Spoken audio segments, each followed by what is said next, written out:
इस कार्यक्रम के पुण्यार्जक हैं श्री यशोदय तीर्थ क्षेत्र कमेटी एवं सकल दिगंबर जैन समाज मेहरौनी उत्तर प्रदेश। अध्यक्ष राजा चौधरी, महामंत्री राजेश मलैया, कोषाध्यक्ष मुकेश सर्राफ।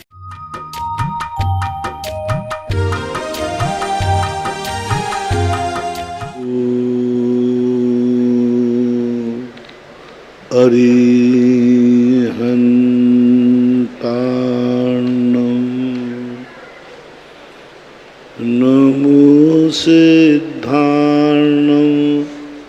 नमो आयर्याणं नमो वज्रायाणं नमो लोये सवशाहूर्णं। पंच परमिष्टि भगवान की आचार्य श्री गुरुवर कुंद कुंद महाराज की जय। आचार्य श्री गुरुवर विद्यासागर महाराज की जय। परम पूजनीय निर्व्यापक श्रवण मुनि श्री सुधा सागर जी महाराज की, चुल्लक श्री गंभीर सागर जी महाराज की जय। सभी श्रोतागण एवं जिज्ञासु पूज सभी को नमोस्तु करें। अर्पिता जैन थांदला से पूछती हैं, नमोस्तु गुरुदेव, अगर किसी ने हमारा बहुत बुरा किया हो, हम असहाय हों, हमारे दर्द के आंसू निकले हों और ऐसे में सामने वाले का बुरा हो जाए तो इसमें हमें क्या पाप लगेगा? आपकी यदि अनुमोदना है तो बराबर आप दोष के भागीदार है, और आपकी अनुमोदना नहीं है और सहज घटना घटी है तो फिर आप दोषी नहीं हैं। राजन जैन मेरठ से पूछते हैं, नमोस्तु महाराज जी, सामायिक जब हम करते हैं चारों दिशाओं में नमस्कार करते हैं, एक नमस्कार में भगवान की तरफ पीठ हो जाती है, तो गुरुदेव सामायिक की सही विधि क्या है? सामायिक में भगवान की तरफ पीठ कहाँ होती है? जब चारों तरफ आवृत करते हैं ना मंदिर में, आवृत करते समय यदि भगवान से 7 हाथ दूरी है तो फिर पृष्ठ दोष नहीं आता। पृष्ठ दोष जो आता है 7 हाथ तक आता है। यदि भगवान या गुरुजन 7 हाथ दूरी पर है, फिर यदि पीठ पड़ रही है तो पृष्ठ दोष नहीं माना जाता।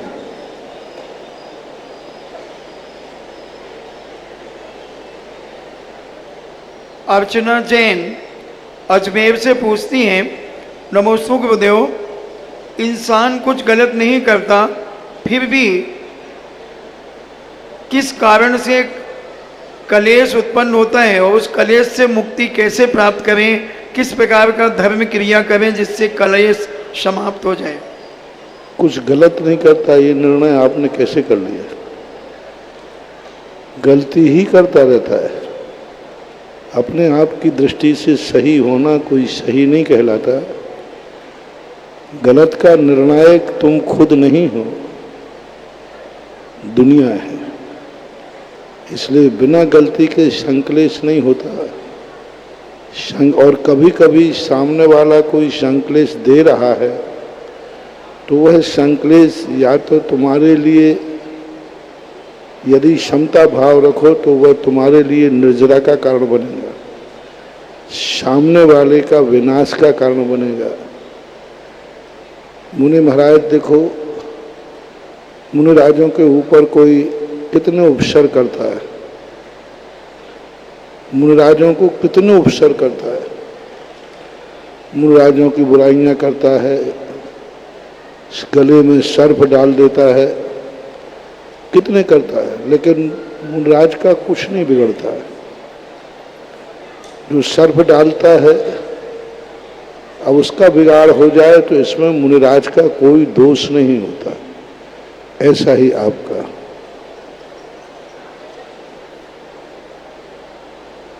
प्राचार्य अभिषेक जैन अहार जी से पूछते हैं, नमोस्तु महाराज जी, तत्वार्थ सूत्र जी में आया है कि तीर्थंकर के भी भव प्रत्यय अवधि ज्ञान होता है।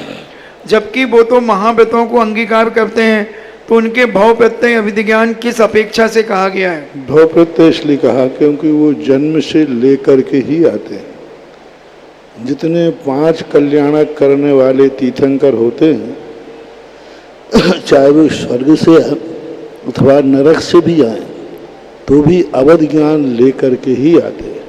यानी जन्म के प्रथम समय से उनको अपने आप अवध ज्ञान प्रकट होता है, इसलिए उपचार से उनको भव प्रत्यय कह दिया जाता है। हालांकि वह उनका नियोग है। जैसे देवों का जन्म लेने के एक अंतर मुहूर्त बाद, नारकियों को जन्म होने के एक अंतर मुहूर्त बाद प्रकट होता है, लेकिन तीर्थंकर पूर्व भव से ही अवध ज्ञान लेके आते हैं। अनुगामी अवध ज्ञान को ही वहाँ भव प्रत्यय कह दिया गया। और जीवन भर जब तक वो 12वें गुण स्थान तक रहें, तब तक अवध ज्ञान उनको रहेगा। उनका अवध ज्ञान केवल ज्ञान प्राप्त करा के ही खत्म होगा, छूटता नहीं है। इसलिए अतिशय जैन मुजफ्फरनगर से पूछते हैं, नमोस्तु महाराज जी, कुछ विद्वान पंडित मूल नक्षत्र में बच्चे का जन्म होता है तो समस्या बता देते हैं, उनके उपाय में मिथ्यात्व आदि का पूजन करवाते हैं। और कई जैन पंडित भी इसका उपाय यही बताते हैं। तो जैन दर्शन के अनुसार मूल नक्षत्र में जन्म लेने बच्चे के क्या उपाय है? ऐसा कोई चर्चा जैनागम में नहीं है। मूल नक्षत्र ही मतलब नहीं है। मूल कुछ अलग एक विधि होती है, अलग नक्षत्रों से मूल बनता है। मुनि दीक्षा के लिए तो मूल नक्षत्र सबसे ज़्यादा शुभ है। दीक्षा के जब नक्षत्रों का प्रसंग आया तो उसमें मूल नक्षत्र भी दीक्षा के लिए अच्छा बताया गया। इसलिए ऐसा कोई बात नहीं है, मूल नक्षत्र से ही वहाँ मतलब नहीं, मूल से मतलब है। मूल एक ज्योतिष के अंदर अलग ढंग की एक प्रक्रिया होती है, उन नक्षत्रों से मिलकर के वो मूल बनते हैं। तो उसके लिए अब जन्म तो हो ही गया, बस उसके एक अच्छे भाव रखो, अच्छे परिणाम रखो, तो उसके भी दोष जो हैं कम लगते हैं। अलग से कोई वर्णन जैनागम में नहीं।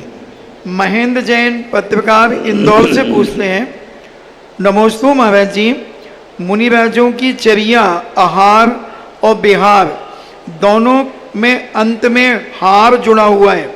महाराज जी, वो कौन सा पुण्य है जो मुनियों को आहार में अंतराय से और विहार में निरंतर चलकर दूरियों को हरा देता है?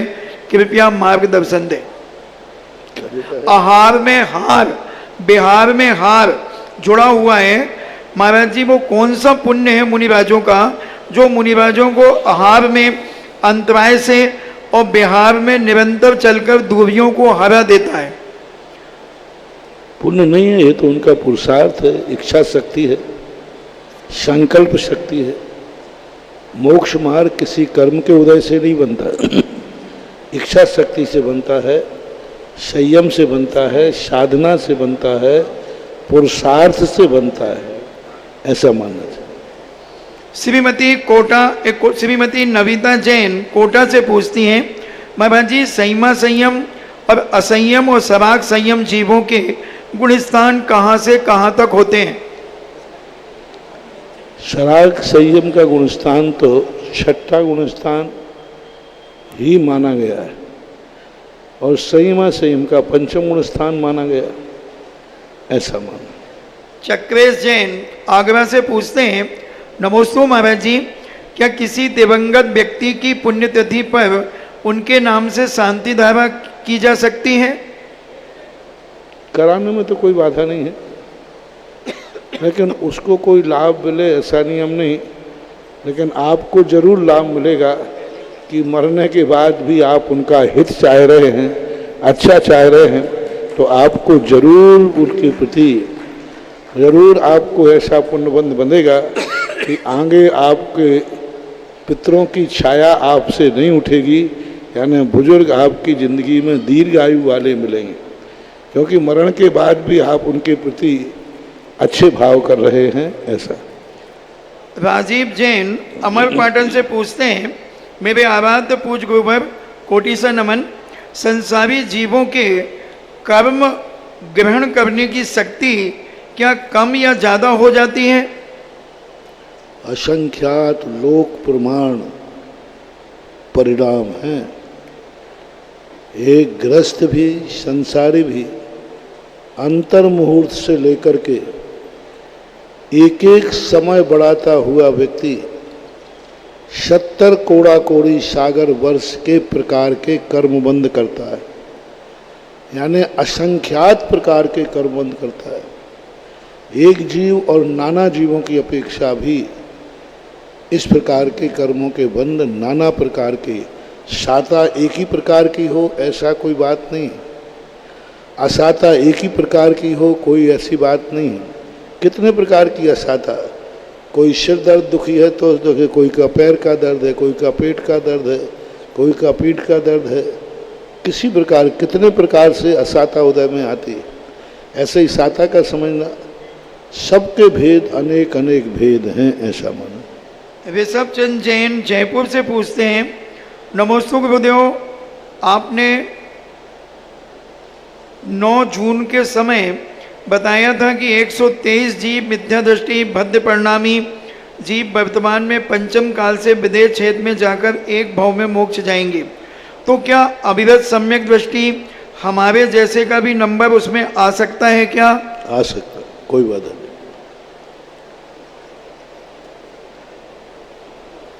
लेकिन वहाँ सम्यक दृष्टि नहीं जाएंगे, भद्र मिथ्या दृष्टि जाएंगे। अविरत सम्यक दृष्टि नहीं, गृहस्थ जा सकता है, क्योंकि मनुष्य को मनुष्य आयु का जब भी बंध होगा मिथ्यात के साथ होगा, ऐसा पूज्यवर नेमीचंद महाराज ने घोमट सार में लिखा। मनुष्य मनुष्य जब भी बनेगा मिथ्यात के साथ ही बनेगा। तो जितने वो जाएंगे उनका नाम है भद्र मिथ्या दृष्टि। सम्यक दृष्टि कभी मनुष्य मनुष्य नहीं बनता, सम्यक दृष्टि नियम से देव ही बनता है।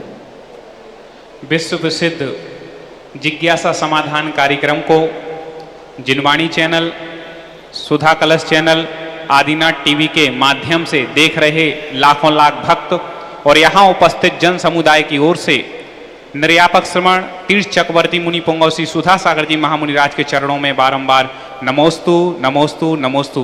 क्षुल्लक श्री गंभीर सागर जी महाराज के चरणों में इच्छामी इच्छामी इच्छामी। वर्ष 2023 चल रहा है और 2023 में यदि विश्व भर की जैन समाज में कहीं की चर्चा है तो वह चर्चा आगरा की हो रही है, क्योंकि आगरा में ही एक ऐसे संत विराजे हैं जिनकी चर्चा पूरा विश्व किया करता है। ऐसे संत आगरा में विराजित हैं, तो इस समय आगरा की ही चर्चा चल रही है। जब आगरा की आगवानी होनी थी तब लोग सोच रहे थे कुछ अद्भुत होने वाला है, और वास्तव में जैसे ही वो आगवानी हुई और आगरा वालों की भक्ति पूरी देश की जैन समाज ने देखी, तब उन्हें लगा कि आए तो महाराज जी कई वर्षों बाद हैं, लेकिन लगता है कि आगरा के भक्त लोग अपने राम को हृदय में बैठा करके बैठे थे और आज वो राम आगरा नगरी में पधार गए हैं। ऐसी ऐतिहासिक आगवानी आगरा वालों ने की। एक चर्चा महाराज जी हमेशा होती है, जब भी आपके चातुर्मास कलश की स्थापना होती है तो चाहे श्रावक हो चाहे संत हो, ये सोचते हैं कि इस बार कलश कितने का जाने वाला है। और जब इस बार आगरा में जैसे ही घोषणा हुई, एक इतिहास रचा गया। जब बात की जाएगी कि सबसे श्रेष्ठ कलश स्थापना कहां पर हुई है, तो जब 555 कलश में प्रदीप जी पीएनसी परिवार ने जो यहां पर सौभाग्य प्राप्त किया, वो भी अपने आप में एक इतिहास रच गया। और उस दान की प्रभावना, उस दान की महिमा पूरे देश में गई और लोगों ने कहा धन्य है वो पीएनसी परिवार और प्रदीप जी, जिन्होंने अपने गुरु के समर्पण में इतनी बड़ी राशि को दान करके कलशों की स्थापना की है। निश्चित रूप से आगरा की समाज अपने आप को धन्य मान रही है। मान रहे हैं कि नहीं आप लोग धन्य? हम तो कहते हैं कि आगरा वालों के कई जन्मों का पुण्य है और इस जन्म का निरंतर पुरुषार्थ है जो निर्यापक श्रवण मुनि पुंगव सुधा सागर जी महाराज यहां विराजित हैं। अभी तक लोग आगरा में ताजमहल को देखने आते थे, लेकिन अब लोग कह रहे हैं कि कुंडलपुर में जिस जिनको आचार्य श्री विद्यासागर जी महामुनिराज ने कहा था कि अब हमारे शेर दहाड़ेंगे, ऐसे अब ताज को देखने लोग आगरा नहीं आ रहे हैं, बल्कि सुधा सागर जी सरताज के दर्शन करने अब लोग आगरा आ रहे हैं। और लोग कहते हैं कि आगला में तो पागलों का इलाज होता है। मैं आपको बताऊं कि सुधा सागर जी महाराज के चरणों में आकर के बड़े से बड़े पागल ठीक हो गए हैं, और अच्छे से अच्छे लोग जिनके भूत लगते हैं सब भाग जाते हैं। ये उनके चरणों की महिमा है। ऐसे गुरुदेव को पाकर के हम सब धन्य हैं कि हमें ऐसे गुरुदेव के दर्शन पंचम काल में हो रहे हैं। धन्य है पूज्य सुधा सागर जी महाराज के भक्त।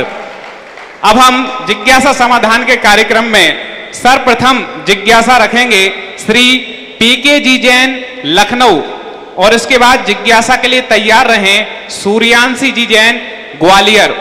अपनी जिज्ञासा जगतपुर निर्यापक समर्थ तीर्थ चक्रवर्ती के श्री चरणों में प्रस्तुत करें। नमोस्तु नमोस्तु नमोस्तु। हे क्षुलक जी, इच्छामी इच्छामी इच्छामी। मेरी जिज्ञासा मिथ्यात्व को लेकर है। एक बार आचार्य श्री ने कहा था कि मिथ्यात्व से कर्म का बंध नहीं होता, तो ये हमारी समझ में नहीं आया, कृपा करके इसको बताएं।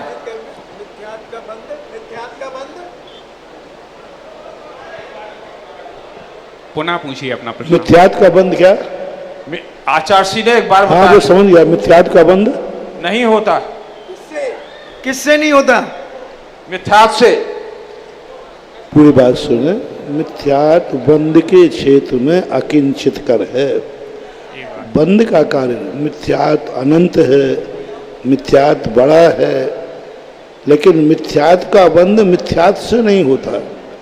मिथ्यात्व का बंध होता है कसाय से, क्योंकि सिद्धांत में, सभी सिद्धांत में, षटखंडागम में पूज्यवर भूतबली पुष्पदंत महाराज ने, गौमरसार में पूज्यवर नेमीचंद महाराज ने बंधों के 4 भेद कहे। प्रकृति बंध, प्रदेश बंध, स्थिति बंध और अनुभाग बंध। इस 4 बंधों में 2 बंध योग के साथ कहे, 2 बंध कसाय के साथ कहे।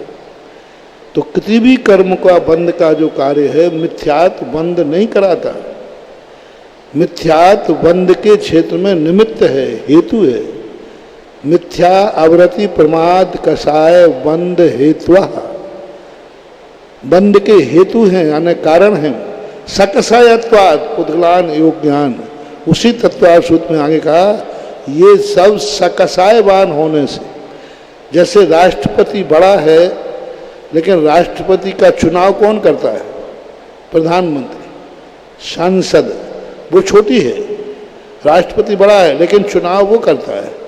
इसी प्रकार मिथ्यात्व के बंध में बंद कराने वाली कसाय है, ना कि मिथ्यात्व। कोई भी कर्म, ज्ञानावरणी, दर्शनावरणी, मोहिनी, अंतराय, ये सब बंद कराने में अकिंचित कर हैं, क्योंकि सारे कर्मों को, 148 कर्मों को कसाय ही बंद करती है। कसाय के द्वारा ही बंद होता है। तो योग से 2 और कसाय से 2, योग और कसाय से बंद होता है।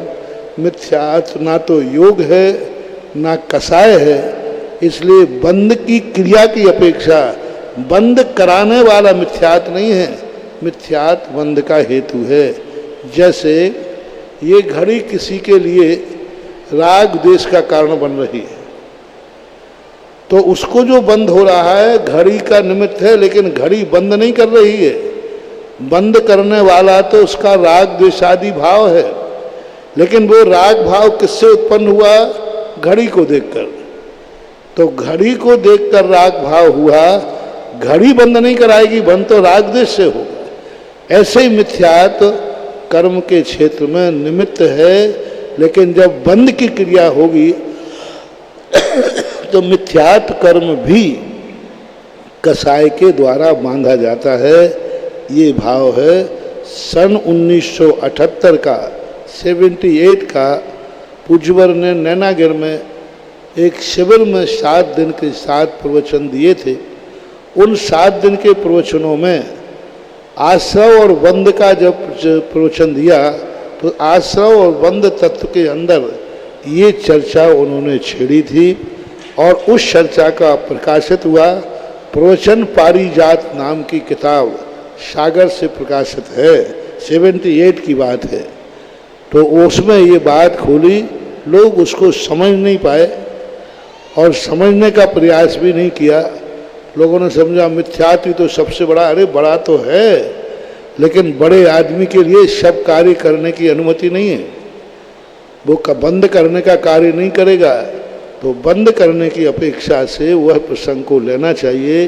मिथ्यात्व को तो आचार्य भी निषेध करते हैं।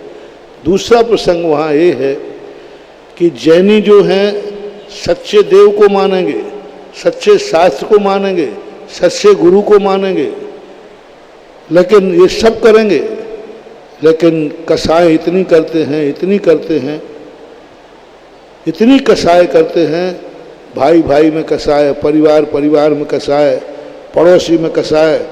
तो आचार्य जी का वहाँ भाव ये था कि अरे देखो तुम लोग कुगुरु कुदेव से तो बच गए हो, लेकिन यदि किसी से तुमने कसाय भाव किया और वो कसाय 6 महीने से ऊपर निकल गई तो भी तुम मिथ्या दृष्टि हो जाओगे। तो वो संभव, लेकिन लोगों ने उसको बहुत बड़ा रूप बना दिया। फिर इसकी आहार जी में काफ़ी विद्वानों के बीच में चर्चा हुई। मिथ्यात अकिंचित कर नाम की एक पुनः पूज्यवर के स्पष्टीकरण के रूप में जो प्रवचन दिए, समाधान दिए, वो पुस्तक भी प्रकाशित हुई। लगभग 86-7 की बात है। पपोरा के अंदर पर वासना थी, उस समय वहाँ पर प्रकाशित हुई। आप उसको अच्छी तरह पढ़िए। वहाँ मिथ्यात को समर्थन नहीं है, मिथ्यात बंद नहीं करता, आगम के अनुसार पूज्यवर ने चर्चा की थी।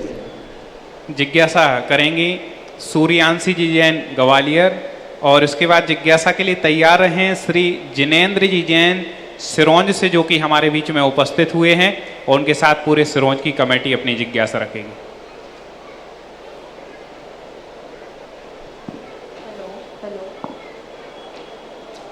हेलो, नमोस्तु महाराज जी, नमोस्तु महाराज जी, नमोस्तु महाराज जी। महाराज जी, मेरा नाम सूर्यांशी राठौर है, मैं ग्वालियर से आई हूँ।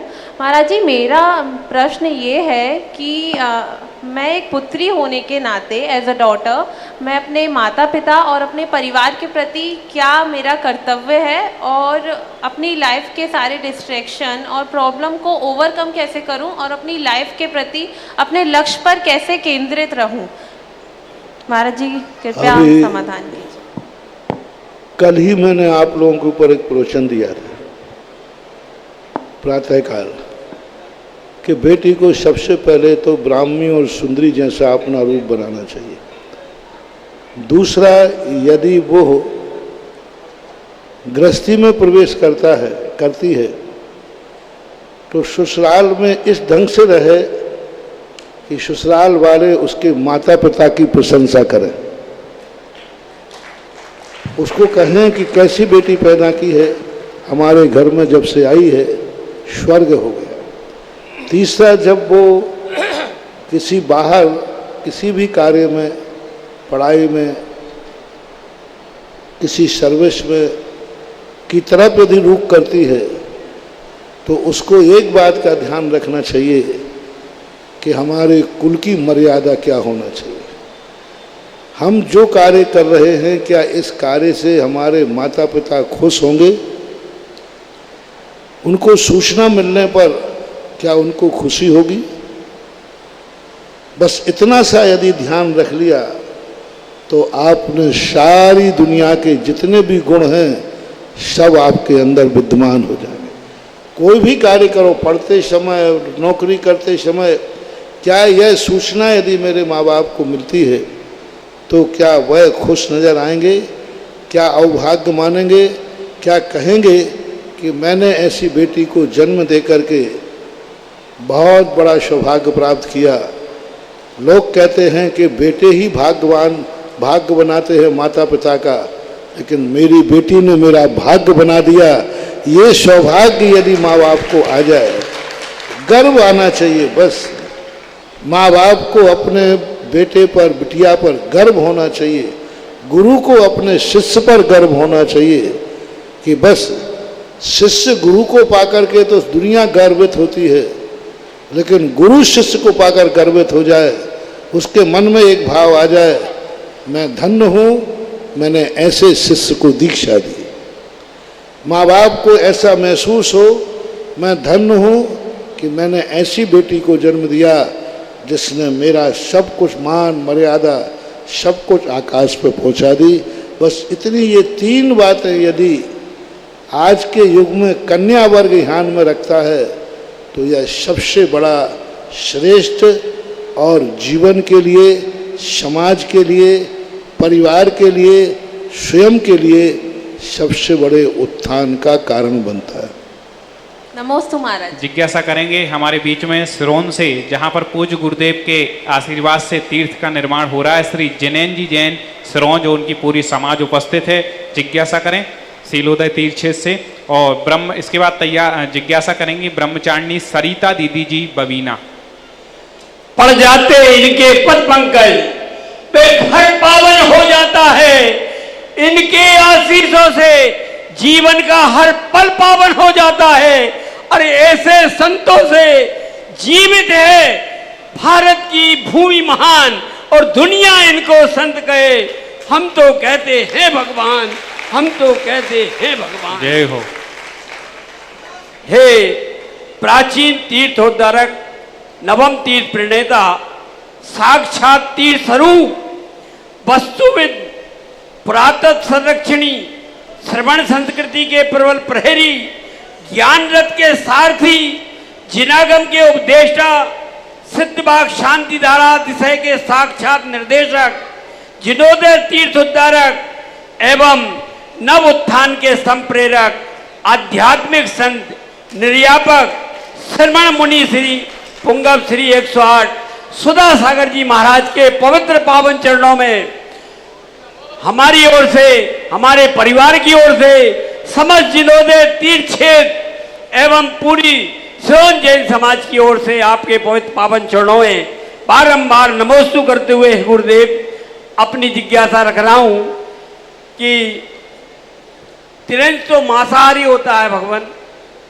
किंतु वह अणुव्रत कैसे धारण कर सकता है, और केवल ज्ञान होने पर पीछी कमंडल क्या होता है? क्या सभी को मुनि अवस्था में पीछी कमंडल रखना अनिवार्य है? क्या कृपया जिज्ञासा का समाधान। शेर मांसाहारी होता है। पूज्यवर वीरसेन स्वामी महाराज ने श्री धवला जी के अंदर शेर का उदाहरण दिया कि शेर जब अणुव्रत धारण कर लेता है तो इतना शुद्ध भोजन करता है कि वो हरे पत्ते भी तोड़ के नहीं खाता, सल्लिकी के सूखे पत्ते खाता है। पानी भी पीता है तो झरने का पानी पीता है जहाँ पत्थरों से टकराता है, धूप पड़ती है। इतना विवेक उसको जाग जाता है। महावीर स्वामी का जीव 10 भव के पूर्व, पर्याय के पूर्व हिरण को मार के खा रहा था। उसी समय जब महाराज का संबोधन मिला तो उसी दिन से मांसाहार का त्याग करके 33 दिन तक अन्न जल का त्याग करके समाधि मरण करके स्वर्ग गया। 33 दिन तक उसने शल्लेखना ग्रहण की शेर ने। तो जब अणुव्रत धारण कर लेता है तो वह मांसाहार नहीं करता। शल्लिकी आदि कुछ वृक्ष होते हैं उनके पत्तों को भक्षण करता है। एक बात। दूसरी बात, जब जो है पिछी कमंडल की बात जहाँ तक है, देवों के द्वारा वहाँ व्यवस्था होती होगी। शास्त्रों में अलग से अभी तक मुझे कोई पढ़ने में नहीं आया कि पिछी कमंडलों की व्यवस्था क्या है, लेकिन निश्चित है कि वहाँ देवताओं के द्वारा ये सब किया जाता होगा, ऐसा मन से। जिज्ञासा करेंगी ब्रह्मचारिणी सरिता दीदी जी बबीना। और इसके बाद मंडल का परम पूज्य गुरुवर के चरण, परम पुनीत पावन चरणों में इसके बाद जिज्ञासा करेंगे श्री प्रदीप जी जैन एचवी अध्यक्ष। क्षामी गुरुवर, हमारी शंका है कि इष्टोपदेश में आचार्य पूज्यपाद जी ने कहा है कि आत्मा ही आत्मा का गुरु है। तो वह कौन सी अवस्था होती है जब आत्मा ही आत्मा का गुरु होता है? क्योंकि अभी तो हम छद्मस्त हैं, हमें हर पल गुरु की आवश्यकता होती है।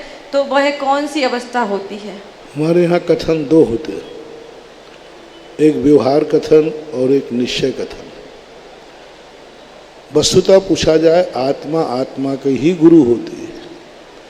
जैसे हमने आपको प्रवचन दिया, तो प्रवचन सुनकर के तुम्हारा कल्याण जब ही होगा जब तुम्हारी आत्मा खुद अपने आप में धारण करके अपने जीवन का सुधार करेगी। जब तक आत्मा स्वीकार करके अपने को आदेश नहीं देगी, आचरण नहीं करेगी, तो फिर कौन आत्मा को मानने वाला है? ऐसा तो उपदेश सुनाने वाले बहुत बार सुन चुके।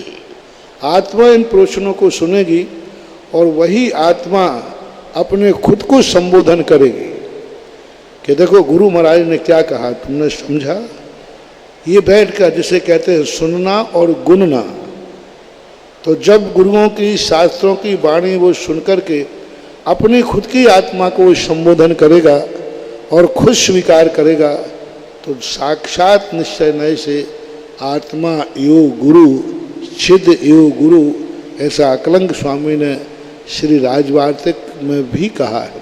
लेकिन वहाँ मात्र ज्ञान चेतना की अपेक्षा कहा कि भगवान की वाणी भी जब तक ज्ञान का विषय नहीं बनेगी तब तक वह नहीं हो सकती। तो हमारा ज्ञान खुद की आत्मा को जब संबोधन करता है तो हमारा ज्ञान ही गुरु बनता है, ये अपेक्षा वहाँ जानना चाहिए। जिज्ञासा करेंगे श्री पार्श्वनाथ दिगंबर जैन स्वर्ण मंदिर लाडगंज के अध्यक्ष श्रीमान प्रदीप जी जैन HV जबलपुर, प्रशांति बड़कुल, और इसके बाद जिज्ञासा के लिए तैयार रहेंगी वृत्ति श्राविका अनीता जी जैन। जगत पूज परम पूज 108 सुधा सागर जी महाराज, नमोस्तु नमोस्तु नमो महाराज जी, इच्छामी इच्छामी इच्छा। हे गुरुवर, आपका चातुर्मास जहाँ भी होता है वहाँ समाज में अभूतपूर्व परिवर्तन देखने को मिलता है। हमारे जबलपुर में भी 2011 में आपका मंगल चातुर्मास हुआ, तब से वहाँ के जिन मंदिरों में अभिषेक शांति धारा करने वालों की लाइन लगी रहती है। हमारे लाडगंज मंदिर में आशीर्वाद से अभिषेक शांति धारा स्वाध्याय क्रिया निरंतर चल रही है। महाराज जी, कुछ श्रावक ऐसे भी हैं जो प्रतिदिन शांति धारा बढ़ चढ़ के बोली लगा के शांति धारा करते हैं, और कुछ सारे लोग ये भावना बात है कि हम भी शांति धारा, उन्हें क्या पुण्य का लाभ मिलेगा, ये मैं आपसे समझूं। लाभ उनको वो निरंतर करते हैं, निरंतर भावना करते हैं, तो ऐसा पुण्यबंध होगा कि पूरी जिंदगी भर भी वो खर्च करेंगे तो पुण्य कभी खत्म नहीं होगा।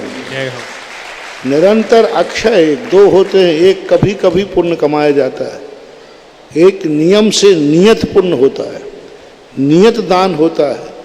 जो नित्य नियम पूजा करने की बात हम लोग कहते हैं वो यही कारण है। नित्य दान करने की बात जो कहते हैं वो यही कारण है। नियत दान करने की, नियत पूजा करने की, मैं इतनी पूजा तो करूँगा ही करूँगा, तो उस समय ऐसा कर्मबंध होता है। कितने भी बुरे दिन आ जाएं, लेकिन कर्म कहता है इतना पुण्य तो इसका रहेगा ही रहेगा, इसको कोई नकार नहीं सकता, क्योंकि इसने पुण्य निरंतर, जिस क्वालिटी का न पुण्य में यदि निरंतरता है, पुण्य में यदि आजीवन संकल्प है, तो जिंदगी में भी ऐसे पुण्य आजीवन संकल्पित जीव के साथ रहते हैं कि जिंदगी में कभी खत्म नहीं होते। और हमारे जबलपुर का तो एक एक मंदिर अपने आप में, वो भी दिन देखे हमने जबलपुर के, क्योंकि प्राय हमसे अच्छा दुनिया में कोई नहीं जानता जबलपुर को और भी गाँव को, लेकिन उनकी जो दुर्दशा देखी, जिस स्थिति में थे, उसी दुर्दशा को देख करके तो परिणाम जागता है कि इनकी सुदशा हो जाए, और वो हुई। और लोग हमारी बात को ऐसे ही नहीं मानते हैं, सैंपल भरते हैं, प्रैक्टिकल करते हैं। आज जबलपुर का समाज का एक एक मंदिर वाला जान रहा है कि महाराज ने जबलपुर के लिए क्या दिया और महाराज के रहने से जबलपुर को क्या मिला। नमोस्तु भगवान, नमोस्तु। जब भी कोई व्यक्ति किसी के प्रति आभार व्यक्त करता है, जब वो उससे आभारी हो जाता है, वो जानता है कि मेरी अन्य कितनी असमर्थता थी, कितनी बड़ी थी, चाहे लाडगंज हो, चाहे हनुमान ताल हो, चाहे प्रत्येक कॉलोनी हो, जितनी भी कॉलोनियाँ, संगम कॉलोनी, शिवनगर, अग्रवाल कॉलोनी, और कौन कौन के अंदर, वो एक बार और गए थे वहाँ पर गड़ा के अंदर, एक और अंदर गए थे जो मंदिर का शिलान्यास हुआ था, राजमहल, अमनपुरा है, हाँ वहाँ देखो। और वहाँ तो एक ऐसी किस्मत छेती थी कि मैं किसी के घर में नहीं जाता हूँ, एक व्यक्ति, एक अजैन ने ऐसा कुछ किया कि महाराज बस 2 कदम अंदर रख दीजिए, 2 कदम अंदर क्या रखे, वो सारे जबलपुर का महापौर बन गया। अब मुझे मालूम नहीं था कि महापौर बनने वाला, मैंने कहा चल भाई कर लेता हूँ। तो ये सारी स्थितियाँ बन जाती हैं। मेरा तो भाव यही रहता है कि व्यक्ति जीवन जिए, मुझे कोई आपत्ति नहीं है, लेकिन जीवन में इतना कंगाल ना हो जाए ऐसो आराम करते करते कि अगले भाव तक जाने की यात्रा के टिकट के पैसे भी न बचें। कम से कम इतना तो उसके पास बच जाए कि वो दूसरे पर्याय से दूसरी पर्याय में चला जाए। अब ये बात अलग है कि कई लोगों को ये भी नहीं सुहाता, कई लोगों को यही विकल्प है कि महाराज के कारण से चारों तरफ उनकी जय जयकार क्यों हो रही। अभी तो कुछ लोगों को यही वे शांति धारा से कितने लोगों का मिथ्यात खत्म हुआ। आज मंदिरों में अभिषेक और शांति धारा की लाइन लग रही है, लोग शांति धारा की बुराई करने लगे। बस उनको है कि महाराज का नाम जिससे जुड़ा है उसकी बुराई करना है। तो बुराई करने वालों से मेरा कहना है, दुनिया में काम करने वालों का नाम तो अपने आप जुड़ता है, उसको तुम जितना मिटाओगे उतना वो चमकेगा। नमोस्तु भगवान, नमोस्तु भगवान। आज अभिषेक शांति धारा से देखो कितने लोगों का। आज मात आगरा में एक सैंपल था कमला नगर का। आज कमला नगर वाले देखो मात एक ही बात गाते हैं, मात हमने 3 घंटे दिए थे, 3 घंटे के अंदर ये तो क्या, इनकी 3 पीढ़ियां भी कभी भूल नहीं सकती हैं जो 3 घंटे के अंदर इनको मिला। बुराइयां वही करते हैं जो स्वयं कुछ कर नहीं पाते और दूसरे करते हैं तो उनको जलन होती है, ईर्ष्या होती है। और वो ये नहीं समझते हैं कि जितना हम किसी के गुणों से ईर्ष्या करेंगे उतना ही हमारा पतन होगा, उतनी अप्रभावना होगी, उतना ही लोग अश्रद्धा करेंगे। ये नहीं समझ पाते, लेकिन लोगों के मन में कसाय आ जाती है, उनके भड़क जाते हैं। अभी अमित बाबू कह रहे थे ना कि सबकी दृष्टि टिकी रहती है कि महाराज का चतुर्मास कहाँ हो रहा है, और इस स्थापना में कहीं के कलशों की चिंता नहीं किसी को, यहाँ के कलश कैसे गए, कहीं की चिंता नहीं है कि महाराज का चतुर्मास कहाँ हो रहा है, सुधा सागर का कहाँ हो रहा है अभी। और मैं तो कह रहा हूँ कि संसार में एक ही साधु है जिसके सारी जनता में कितने लोग मुझे 24 घंटे मेरा ध्यान कर रखते हैं, 24 घंटे ध्यान रखते हैं कि कहाँ है, आज महाराज के प्रवचन में क्या बोला, जिज्ञासा में क्या बोला, 24 घंटे निगरानी। और जहां मैं जाता हूं कमेटियों के उधर बाहर के लोगों के फोन आते हैं, क्यों भैया महाराज जी आए, क्या हो रहा है। वो जानते हैं कि महाराज गए तो होना तो कुछ ना कुछ है, होना तो है। अब वो पूछते हैं क्या हो रहा है भाई। अभी मैं बरुआ सागर गया और बड़े बड़े विद्वान लोगों के वहाँ कमेटी, भैया क्या हो रहा है। अरे भाई इतने महाराज आए, आपने कभी नहीं पूछा। अरे भाई और महाराज जी की थोड़े सुधा सागर है। उन लोगों ने कहा भाई हमारे यहाँ महाराज इतने आते, आप लोगों ने कभी पूछा भी नहीं क्या हो रहा है। अरे भाई ठीक हो। तो मेरे ऊपर तो 24 घंटे लोग ध्यान रखते हैं कि यहाँ क्या हो रहा हो। और यदि आपको परीक्षा करना हो तो कहो अभी मैं एक शब्द बोल दूं और शाम के रात भर में कितनी बार सब चल जाएंगी, दक्षिण भारत में भी, उत्तर में भी, पश्चिम में भी, सब में चल जाएंगे। दुनिया क्या बोल रही है उनको किसी को लेना देना नहीं है। क्या साधु बोल रहा है, क्या बोल रहा है, किसी को कोई मतलब नहीं। मतलब है आगरा में सुधा सागर क्या बोल रहा है, सही बात। बहुत बहुत बहुत बहुत बहुत बहुत शुक्रिया, क्योंकि उनको मालूम है यहाँ से जो आवाज़ उठाई जाती है वह भारत में ऐसे फैलती है और लोग उसे आगम मान करके स्वीकार कर लेते हैं। ये उनको डर लगता है। हेरा खेरा कोई व्यक्ति बोलता है तो कहते अरे बोल रहा होगा, क्या फर्क पड़ता है उससे।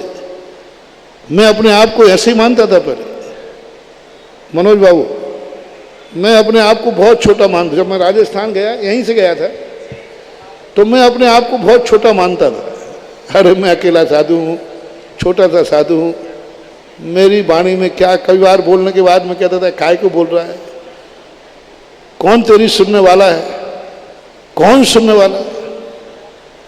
लेकिन जब मैंने देखा कि मैंने एक थोड़ा सा प्रवचन में कुछ बोल दिया, तुरंत सारे भारत में बाहर से वे चल गए। अरे मैंने कही ओहो, हे सुधा सागर, तू बोलते समय सोच, तेरी एक आवाज में सारा भारत हिलता है। और सारे दुश्मन, इस समय ध्यान रखना, मेरा जिज्ञासा समाधान, मेरे प्रवचन भक्त सुने या नहीं सुने, दुश्मन कान लगा के सुन रहे। मेरे प्रवचन के समय आप किसी मेरा कट्टर दुश्मन हो तो वहां देखना बच्चे चुप चुप चुप, कहीं एक वाक्य न चूक जाए। जयपुर के अंदर एक बार किसी व्यक्ति ने कहा, बोले महाराज जी मुझे आपके प्रवचनों की कैसेट चाहिए जयपुर की, तो कहाँ मिलेगी, आप किसी भक्त का नाम बताइए। मैंने कि मेरे भक्तों के पास तो संभव नहीं, वे तो कंगाल हैं, वो तो महाराज के प्रवचन को अपने हृदय में धारण नहीं करते, मेरे भक्त को महाराज को ही धारण करते हैं। तो मुझे प्रवचन चाहिए। तो मैंने ऐसे दुश्मन का नाम बताया जो मेरे नाम पर चिढ़ता है। बोले बोला उसके, हाँ वो तो आपका पक्का दुश्मन है, तुम्हारा ही नहीं, वो तो मुनि विरोधी है, और आपके नाम पर तो इतना है कि कुछ पूछो मत। उसके यहाँ, मैंने कि भाई देखो मैंने पता बता दिया। बोले महाराज वहाँ तो मिल ही नहीं सकता। मैंने कि भाई तेरी मर्जी। उसने कहा महाराज मैं जाता हूँ। वहाँ गया, एक एक तारीख बाई तारीख की कैसेट रखी हुई थी पूरी। बोले कौन सी तारीख की चाहिए। बोले तेरे पास कैसेट। बोले मैंने जिंदगी में प्रवचन सुने ही महाराज के, और कई बार सुन चुका हूं। बोले क्यों। बोले महाराज क्या बोले, यही तो सुनना है हमें। तो इसलिए बाबू प्रदीप जी, ये तो सब चीजें हैं। सूर्य निकलता है, उल्लुओं को बुरा लगता है, उससे सूर्य की गति कम नहीं होती, उसका तेज भी कम नहीं होता, चलता रहता है। भगवान आपकी वाणी खिड़ती है, पूरा हिंदुस्तान क्या विदेश सुनने के लिए रहता है। नमोस्तु नमोस्तु नमोस्तु। और अभिषेक शांति धारा की जब भी महाराज श्री बात आती है तो हर मंदिर वाला, जहां जहां आप गए हो नहीं भी गए हो, लेकिन आपकी वाणी सुन करके, पहले लोग कहते थे कि शांति धारा करने वाले फ्री में नहीं मिलते थे मंदिर में, गिने चुने लोग रहते थे, फ्री में करने को तैयार नहीं थे। आज महाराज जी ने ऐसी महिमा बताई कि लाखों रुपए की बोली लेके करके और लाइन लगा करके लोग अभिषेक शांति धारा करते हैं। ये पूज्य गुरुदेव की महिमा। वही बता रहे थे कि कमला नगर में भी जब महाराज जी ने अभिषेक शांति धारा प्रारंभ कराई थी 2010 में लगभग, तब से बोले प्रदीप जी पीएनसी को बहुत सारे भक्त जुड़े, और आज ऐसे भक्त जुड़े कि उन भक्तों की, मनोज जी भी, और ऐसी भक्त जुड़े कि उनके भक्तों की भक्ति रंग लाई कि 2023 का चातुर्मास आगरा वालों को मिला। हाँ तो ये 2012 था 11 2011 में जो प्रदीप रूपी बीज बोया था, वो बीज फल करके आज चतुर्मास का अध्यक्ष बना है, फल ले रहा है। मंगल ये फल है, कितने साल का बोनी है, ऐसे ही थोड़ी है, पसीने की कमाई है, ये ध्यान रखना बाबू। ये जो लोग ध्यान दे रहे हैं, 2011 के अंदर बीज बोया था, कानपुर जा रहे थे जब, उस समय ये कोई भी धर्म से नहीं जुड़े थे, कोई मतलब भी नहीं था। उस समय का बोया हुआ बीज, लोग कहते हैं कि जो आम लगाता है वो खाता नहीं। आजकल सब ग्राफ्टेड आम है, तुरंत लगाओ तुरंत फलेंगे, तुरंत खाओ।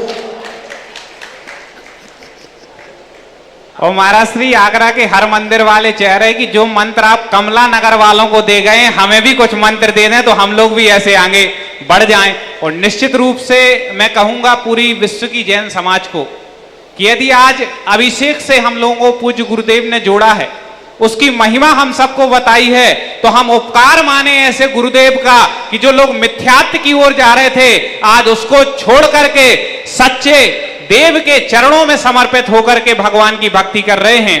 ऐसे भक्तों को पूज्य गुरुदेव ने जोड़ा है। अब हम जिज्ञासा करेंगे, अगली जिज्ञासा वृत्ति श्राविका श्री अनीता जी जैन, और इसके बाद तैयार रहें समीर जी जैन वैशाली गाजियाबाद से हमारे बीच में उपस्थित हैं। मेरे हृदय की गहराइयों में विराजमान गुरुदेव के चरणों में त्रिबार नमोस्तु नमोस्तु नमोस्तु छुल्लक जी महाराज को इच्छा में गुरुदेव सिद्ध चक्र महामंडल विधान की पूजा में आया है कि प्रभु आप मन और इंद्रियों से भिन्न हैं, परंतु मन व इंद्रियों को प्रकाशित करने वाले हैं। तो महाराज ये प्रकाशित करने वाले से क्या अभिप्राय हुआ? प्रकाशित करने का अर्थ है उनको जानने वाले हैं, उनके स्वभाव को जानने वाले हैं, उनके नेचर को जानते हैं। एक व्यक्ति वो है जो कीचड़ में उतर करके अग्नि को छू के जानता है कि अग्नि गर्म होती है। एक व्यक्ति वो है कि अग्नि भिन्न पड़ी हुई है फिर भी अग्नि को जानता है कि अग्नि गर्म है। तो हे भगवान, संसारी प्राणी इंद्रियों को तो एक में एक होकर इंद्रियों को जानता है, लेकिन आप इंद्रियों से भिन्न हैं, आप पांचों इंद्रियों से भिन्न हैं, आप मन से भिन्न हैं, लेकिन इंद्रियों और मन के संबंध में आप पूर्णतः जानते हैं। इंद्रियों और मन का स्वरूप आपके ज्ञान से छुपा हुआ नहीं है। आप इस संसार में इंद्रियों के विषयों के जो विषय हैं उनको प्रकाशित करने वाले हैं, उनको स्पष्ट जानते हैं। वो भी संसार की कोई परिणति इंद्रियों के विषय आपके ज्ञान से छुपे हुए नहीं है, ये अर्थ वहाँ लेना चाहिए। नमोस्तु गुरु। जिज्ञासा करें समीर जी जैन वैशाली गाजियाबाद से, और इसके बाद जिज्ञासा के लिए तैयार रहें सरिता जी जैन जयपुर। पूज्य गुरुदेव के चरणों में त्रिवार नमोस्तु, छुल्लक महाराज के चरणों में इच्छामी। हे गुरुदेव, मैं समीर जैन गाजियाबाद से। मेरा प्रश्न है महाराज जी, जिज्ञासा, शंका, प्रश्न और प्रच्छन, इनमें क्या अंतर है? एक सम्यक दृष्टि जीव को कभी शंका होती है क्या? और अगर शंका होती है तो उसके निशंकित अंग में दोष लगता है क्या? शंका और एक रूढ़ अर्थ होती है। शंका संदेह के अर्थ में भी आती है और शंका जिज्ञासा के अर्थ में भी आती है। प्रश्न है, जिज्ञासा है, शंका है, तो एक रूढ़ अर्थ होते हैं। रूढ़ अर्थ में ये सब एकार्थवाची है, लेकिन यदि व्युत्पत्ति अर्थ ले रहे तो सम्यक दृष्टि को शंका नहीं होती है, जिज्ञासा होती है। तो वो वहाँ सैद्धांतिक अर्थ है, लेकिन वर्तमान में अपन लोग शंका, जिज्ञासा, प्रश्न ये सब एक ही अर्थ में लेते हैं, इसलिए इससे कोई मिथ्यात्व का दोष नहीं बनता, क्योंकि वर्तमान में शंका, जिज्ञासा और प्रश्न इन सब को एक अर्थ में आज वर्तमान में लिया जा रहा है। इसलिए जनपद सत्य की अपेक्षा हम शंका करने वाले को मिथ्यात्व नहीं कह सकते, क्योंकि उसका अभिप्राय धर्म में संदेह उत्पन्न करना नहीं है, धर्म को समझने के लिए शंका हुई है, ऐसा माना चाहिए। जिज्ञासा करें श्रीमती सरिता जी जैन जयपुर, और इसके बाद जिज्ञासा के लिए तैयार रहें श्री प्रदीप जी अवस्थी कानपुर।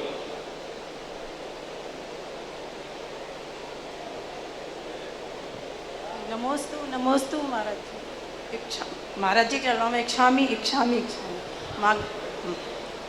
महाराज जी, मेरी जिज्ञासा है कि जैसे शिखर जी दर्शन करने जाते हैं, ऊपर वंदना पर चढ़ाई करते हैं, तो हर टॉप पर लिखा रहता है भाव सहित वंदना करने से इतने उपवास का फल, अलग अलग काउंटिंग लिखी है सब टॉकों पर, लेकिन भगवान के जब गुण एक से हैं, सबके समान है, तो गुणों उनके उपवास के फल में इतना अंतर क्यों? गुण एक होकर के भी भूमि एक नहीं होती, एक निमित्त शक्ति होती है, एक उपादान शक्ति होती है।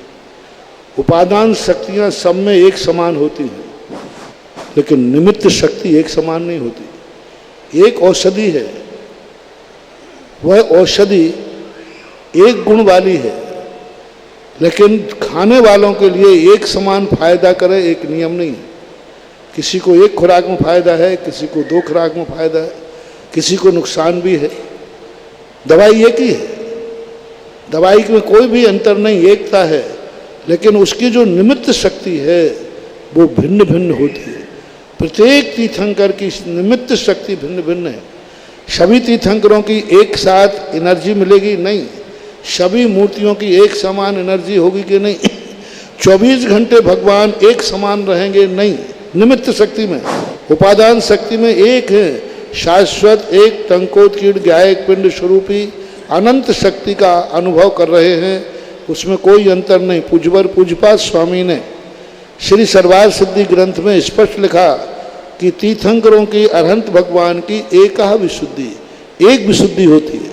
लेकिन जब निमित्त शक्ति देखी उनकी, तो निमित्त शक्ति अनेक अनेक प्रकार की, किस दृष्टि से कौन देख रहा है उस समय वह निमित्त शक्ति प्रकट होगी।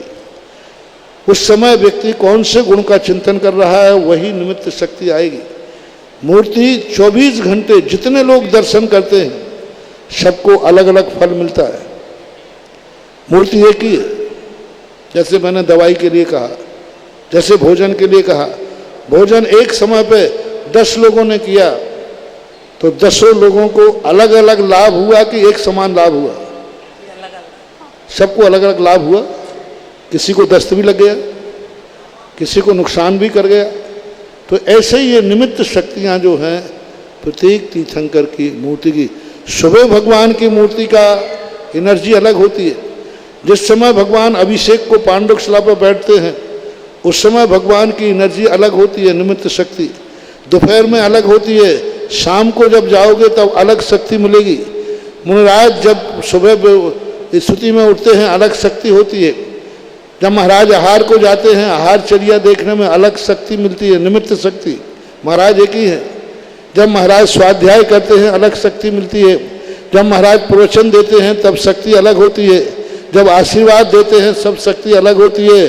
24 घंटे महाराज एक ही हैं, लेकिन निमित्त शक्ति सदा समय को, द्रव्य, क्षेत्र, काल, भाव को लेकर नाना प्रकार की होती है, ऐसा मानना चाहिए। हमारे बीच में जिला अधिवक्ता संघ ललितपुर के पूर्व अध्यक्ष पवन जायसवाल जी एडवोकेट, महामंत्री हेमंत जी चौधरी एडवोकेट और राजीव चौधरी जी एडवोकेट उपस्थित हैं। वो आए पूज्य गुरुदेव का शुभाशीष प्राप्त करें, जिज्ञासा करें।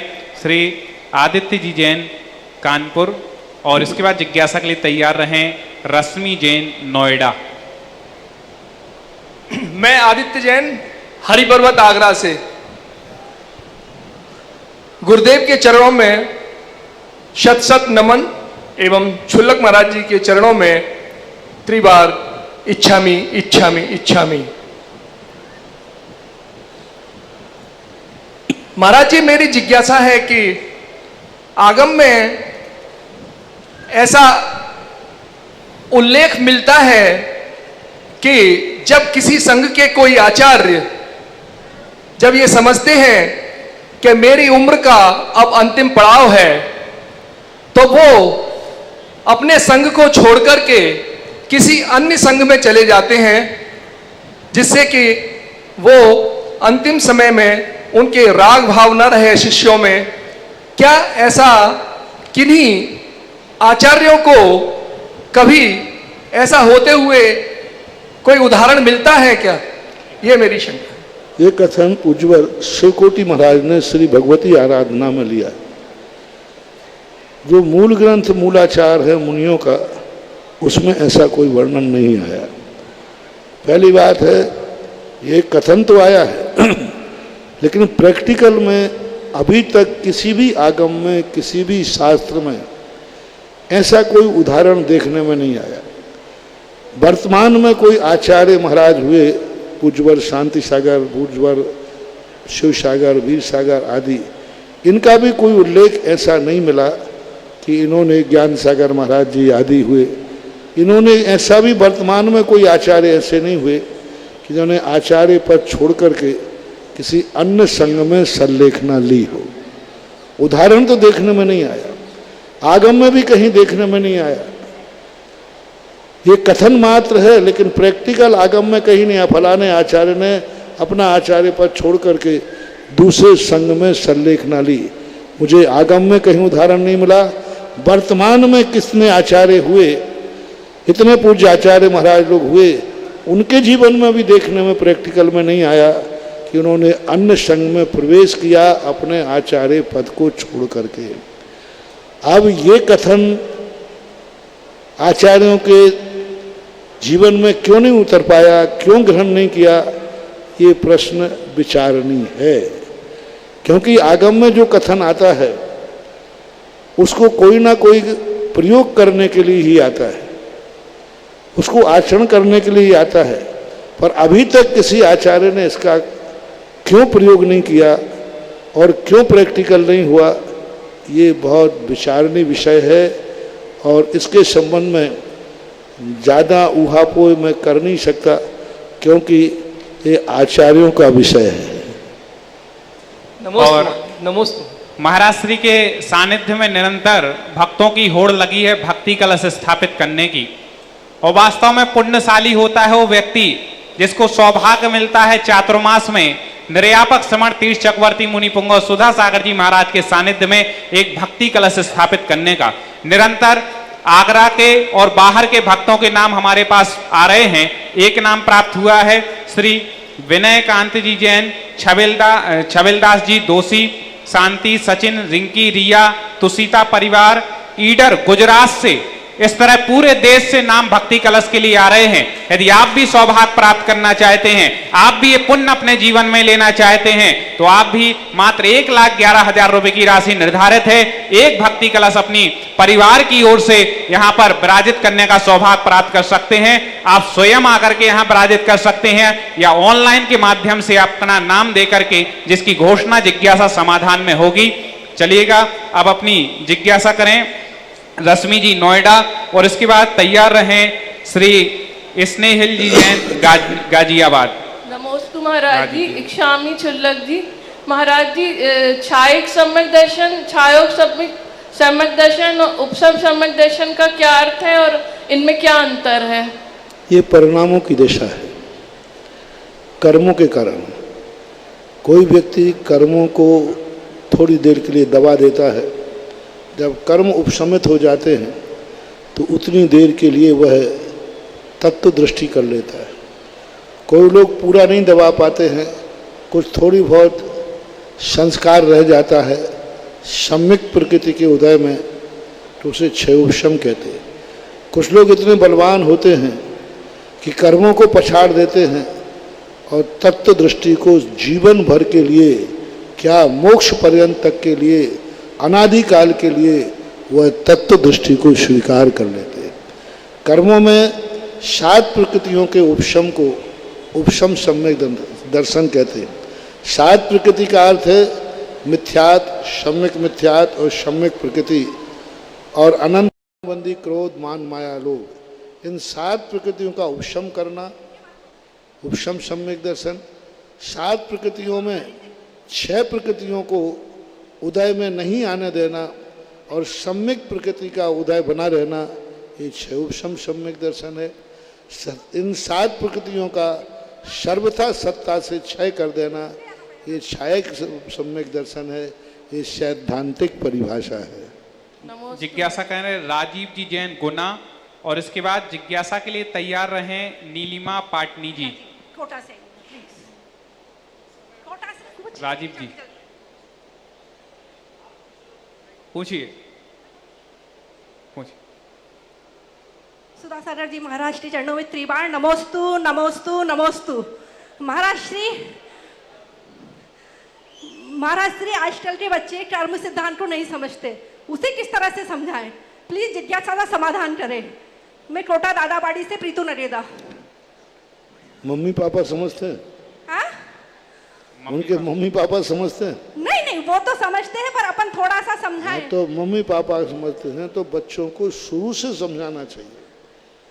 कोई क्लास होती है LKG से शुरू होती है। देखो आज का विज्ञान का युग, पहले पहली कक्षा से पढ़ाई शुरू होती थी, आज वो पहली कक्षा के पहले 2 क्लास है, LKG UKG जो भी होता है, ये पढ़ाई जाने लगी। वहाँ से जब पढ़ाई करते हैं तब वो पहली कक्षा के लायक बनता है। 2 साल पहले से उसको संस्कार दिए जाते हैं। बच्चे को जब से LKG आपने शुरू की है, उसी समय से जैन सिद्धांत के भी एक 30 मिनट का, वहाँ तुम्हारा LKG पढ़ता है 5 घंटे, 10 बजे जाता है, 5 बजे आता है, 7 बजे जाता है, 1 बजे आता है, तब कहीं जा कर के वो वर्णमाला सीखता है, तब कहीं जा कर के वो कुछ पढ़ना सीखता है। मात्र मैं कहता हूँ जिस समय LKG से शुरू हुआ, उसी समय से मात्र 30 मिनट का धर्म का संस्कार देना शुरू कर दें, तो जब तक वो 8th क्लास तक पहुंचेगा तब तक वो आधा पंडित तो बन चुका होगा। नमस्ते महाराज जी, और नमस्ते। फिर वो ज्ञान, जो ज्ञान बचपन में आ जाता है, फिर उसको नकारता नहीं, भूल नहीं सकता उसको।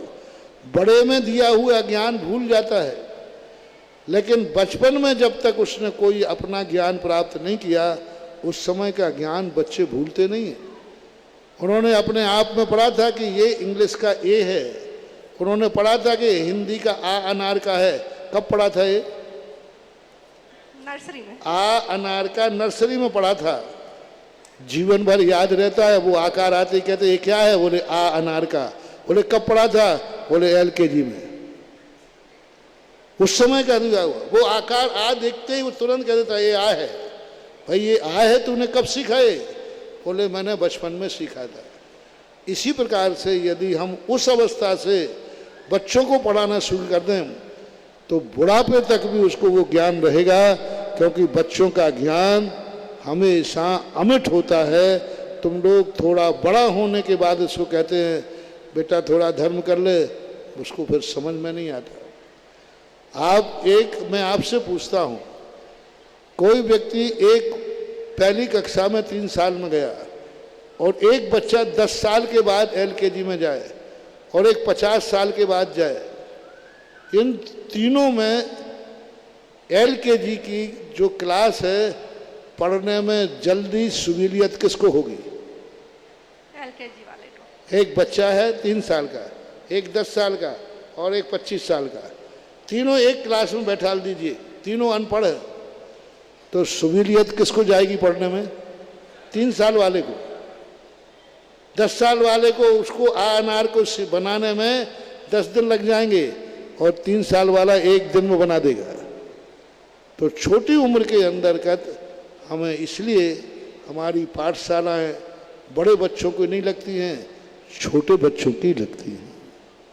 अब अंतिम जिज्ञासा रखें राजीव जी नमस्ते जैन। महाराज जी, नमस्ते महाराज जी, नमस्ते महाराज जी। महाराज जी अभिषेक के बाद क्षीर सागर के जल का क्या करना चाहिए? अभिषेक के बाद क्षीर सागर के जल का क्या करना चाहिए? अभिषेक के बाद जो अपन क्षीर सागर का जल बना लेते हैं, अभिषेक जो बच जाता है ना उसके बाद उसका क्या करना? बच जाता है तो कोई बात, क्षीर सागर का जल है, सामान जल है, किसी भी उपयोग में ले सकते हो। मंत्र पढ़ते हैं ना महाराज जी, उसमें मन से बनाया जाता? नहीं कोई बात नहीं, क्षीर सागर का ही तो मंत्र बनाया, गंधोदक तो नहीं बनाया। उसको क्षीर सागर का जल बनाया गया है, गंधोदक तो नहीं बनाया गया ना, तो जल तो सामान होता है। सौभाग्य प्राप्त होता है प्रतिदिन सायंकालीन की वेला में एक पुण्यात्मा ऐसे श्रावक का जिसका पुण्य जागता है और जिसे जगतपूर्ण निर्यापक श्रमण मुनि पुंगव सुधा सागर जी महाराज की महाआरती करने का सौभाग्य प्राप्त होता है। बोली के माध्यम से पात्र का चयन होगा 11,111 रुपए, 11,111 रुपए। इसके आगे आप बोली लगा करके आज के दिन सौभाग्य प्राप्त कर सकते हैं, पुण्य कमा सकते हैं। निर्यापक श्रमण मुनि पुंगव सुधा सागर जी महाराज की महाआरती करने का।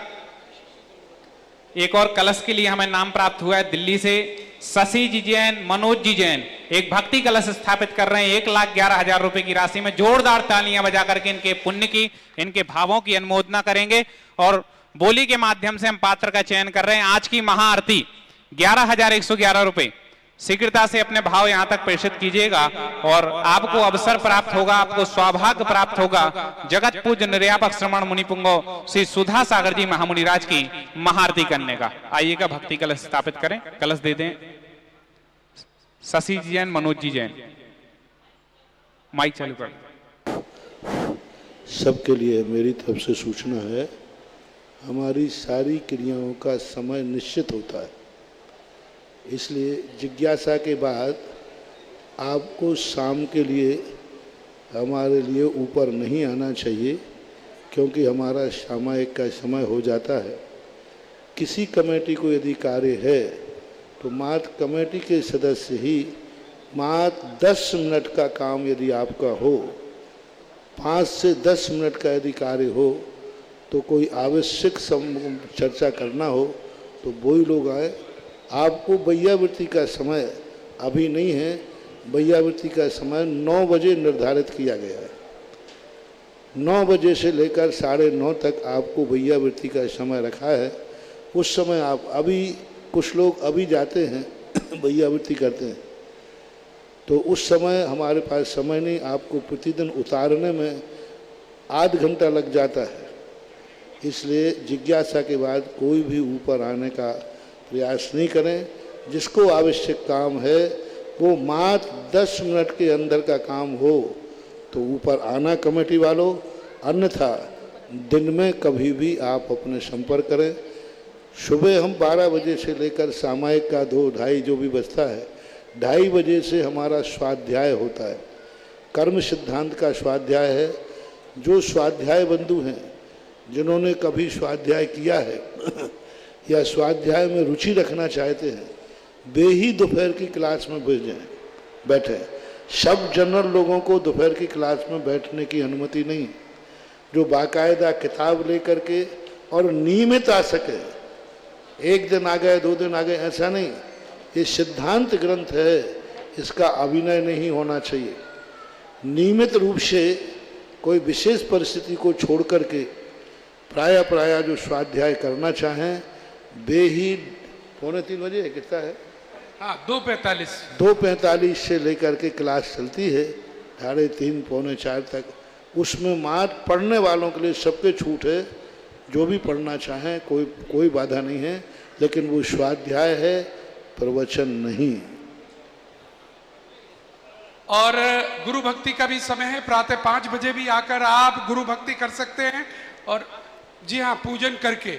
और आरती की बोली, हाँ क्या कह रहे,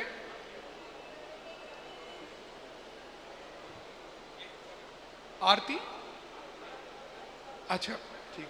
आरती के लिए लखनऊ से हमारे श्रीमान संदीप जी जैन आइएगा, और एक आरती और 11,000 रुपए। वो पता नहीं, वो तो हस्बैंड वाइफ एक है। हाँ जी, अगर एक और किसी को आना है शीघ्रता करिए, आ जाए। ये तो नहीं आ रहे आप, देखिए आप वैसे नहीं आए जिन्हें बुलाया जा रहा है या बोली ले रहे हैं। मैं कंफ्यूज हो रहा हूं। 11,000 लग जाएंगे आपको बिना बात के। हाँ, कौन हाथ उठा रहा था? प्रदीप जी, आइए प्रदीप जी, इन्हें दे दें आज। चलिए तीनों आ जाइए, तीनों आइए। प्रदीप जी कटारिया ट्रांसपोर्ट वाले आ जाएं। और भैया जी आपका नाम? दीपक जी कहाँ से हैं? अंबाला से, क्या बात है, हैं? दिवस जैन अंबाला से, बहुत दूर से आए हैं। आइएगा, तीनों को आरती दीजिएगा और बाकी सब नीचे जाइएगा। जो परिवार बुलाए गए हैं वही परिवार यहाँ रहेंगे, बाकी सब नीचे से आरती करेंगे। दिवस जी आइए।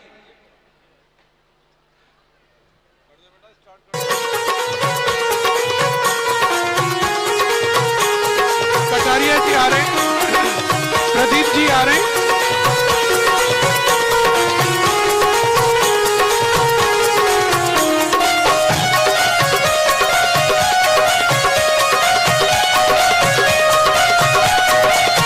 सुधा सागर की गुण आगर की शुभ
पुंगव 108 श्री सुधा सागर जी महाराज की।